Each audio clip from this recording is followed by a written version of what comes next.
Alhamdulillah, alhamdulillah hamdan katsiran tayyiban mubarakan fihi kama yuhibbu rabbuna wa yarda. أشهد أن لا إله إلا الله وحده لا شريك له وأشهد أن محمدا عبده ورسوله اللهم صل وسلم وبارك على سيدنا محمد وعلى آله وصحبه ومن تبعهم بإحسان إلى يوم الدين أما بعد فيا عباد الله أوصيكم ونفسي بتقوى الله فقد فاز المتقون.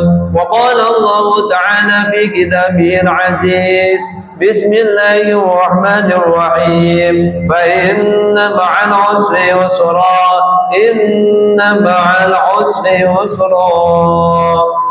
Jamaah Jumat yang dimuliakan Allah, mengawali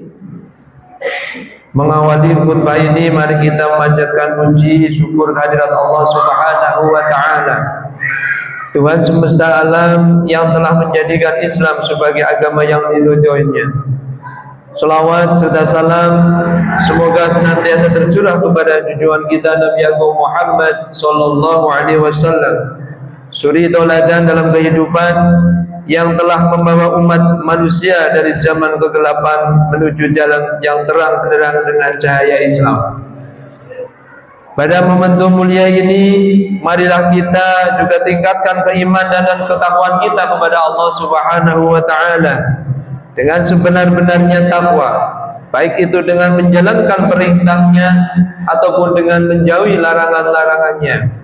Karena orang yang bertakwa akan diberi jalan keluar dari setiap kesempitan dan rezeki dari arah yang tidak disangka-sangka. Ma'asyiral muslimin wa sumratal mu'minina rahimakumullah.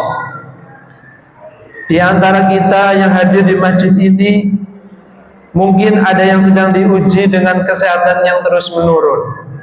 Ada yang sedang memikul kesedihan mendalam karena kehilangan orang tercinta. Ada yang sedang berdarah-darah mempertahankan usaha yang belum kunjung berkembang, sementara kebutuhan hidup terus mencekik. Ada yang menyimpan kegelisahan karena jeratan hutang, dan ada pula yang sedang menghadapi badai rumah tangga yang tidak ringan. Demikianlah kehidupan dunia. Imam Asy-Syafi'i rahimahullahu ta'ala pernah mengingatkan, orang yang mengira dirinya akan terbebas dari kesulitan hidup, berarti ia sedang mencari sesuatu yang tidak pernah Allah ciptakan di dunia ini. Sejak Allah Subhanahu wa taala menurunkan Nabi Adam alaihissalam, menurunkan ke bumi, dunia ini memang tidak pernah dirancang sebagai tempat istirahat yang sempurna. Dunia adalah tempat perjuangan dan pembuktian keimanan. Namun kaum muslimin yang dirahmati Allah, seringkali dalam realita kehidupan yang paling berat itu bukanlah ujiannya. Yang paling berat adalah bagaimana hati kita menyikapi ujian tersebut. Sebab kita sering melihat ada dua orang manusia menghadapi musibah yang sama beratnya, tetapi menghasilkan akhir yang sangat berbeda. Yang satu justru semakin dekat kepada Allah, semakin kuat dan semakin matang keimanannya. Sementara yang lain, ia tenggelam dalam kubangan keluhan, larut dalam kesedihan yang tak berujung, bahkan kehilangan harapan. Musibahnya boleh jadi sama, tetapi cara hati mereka memaknainya berbeda. Allah Ta'ala telah berfirman di dalam surah Al-Insyirah ayat 5 sampai dengan 6. Bismillahirrahmanirrahim. Fa inna ma'al usri yusra. Inna ma'al usri yusra. Maka sesungguhnya bersama kesulitan ada kemudahan. Sesungguhnya bersama kesulitan ada kemudahan. Perhatikanlah ayat ini dengan iman. Allah Subhanahu wa taala tidak berfirman ba'dal yusri yusra, yang artinya setelah kesulitan ada kemudahan, tetapi dengan kehangatan kasih sayangnya Allah menggunakan kata ma'a, yang artinya bersama. Artinya ketika kesulitan itu hadir menerpa hidup kita, detik itu juga Allah Subhanahu wa taala sesungguhnya sudah menyiapkan kemudahan yang berjalan beriringan bersamanya. Boleh jadi saat ini mata kita belum mampu melihatnya, atau hati kita belum bisa merasakannya karena tertutup oleh kabut kesedihan. Namun satu hal yang harus kita yakini, Allah tidak pernah mengingkari janjinya. Para ulama tafsir di antara Ibnu Abbas radhiyallahu anhuma menjelaskan sebuah rahasia bahasa yang menakjubkan dalam ayat ini. Kata al-usr atau kesulitan disebutkan dalam bentuk maghfirah atau pasti tunggal, makrifat.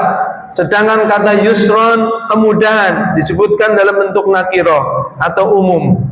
Maka para ulama menyimpulkan, la yaghliba usrun yusra'in. Satu kesulitan tidak pernah mampu mengalahkan dua kemudahan. Satu kesulitan tidak akan pernah mampu mengalahkan dua kemudahan. Lalu pertanyaannya, bagaimana agar kesulitan yang kita hadapi hari ini bisa berubah menjadi sebuah kenikmatan? Yang pertama, ubah sudut pandang kita. Seorang mukmin tidak hanya bertanya, mengapa aku diuji? Tetapi ia belajar bertanya, apa yang ingin Allah ajarkan kepadaku melalui ujian ini?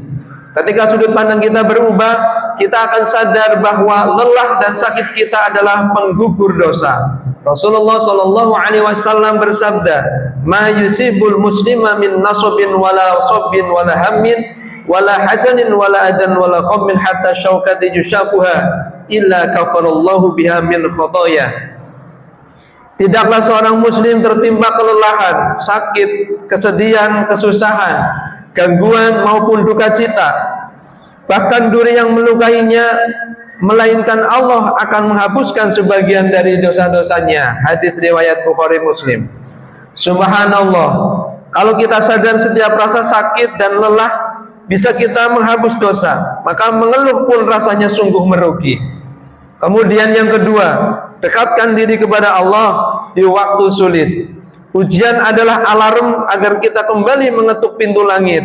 Ingatlah Nabi Yunus alaihissalam ketika berada di kegelapan perut ikan, beliau berdoa, La ilaha illa anta subhanaka inni kuntu minadh dhalimin.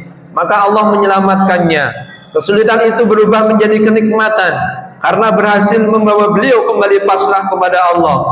Jika kesulitan membuat kita bersimpuh di hadapan Allah, maka itu adalah nikmat di balik ujian. Kemudian yang ketiga, yakinlah ini hanya sementara. Tidak ada badai yang tidak reda, tidak ada malam yang tidak bertemu pagi. Rasulullah SAW mengingatkan kita dalam sabdanya, wa'lam anna an-nasra ma'a sabri wa anna al-faruja ma'al karbi wa anna ma'al usri yusra. Ketahuilah, kemenangan itu bersama-sama kesabaran, kelapangan itu bersama kesempitan, dan bersama kesulitan ada kemudahan. Hadis riwayat Tirmidzi. Maka dari itu jangan pernah berputus asa dari rahmat Allah Subhanahu wa taala. Jadikan takwa dan sabar sebagai bekal terbaik kita. Semoga Allah taala menguatkan hati kita, mengampuni dosa-dosa kita, dan mengubah setiap kesulitan yang kita hadapi hari ini menjadi kemudahan yang membawa keberkahan. Amin amin ya rabbal alamin. Barakallahu li wa lakum fil Qur'anil azim wa nafa'ani wa iyyakum bima fihi min ayati wa dzikril hakim. Aqulu qali hadza fastaghfirullahal azim innahu huwal ghafurur rahim.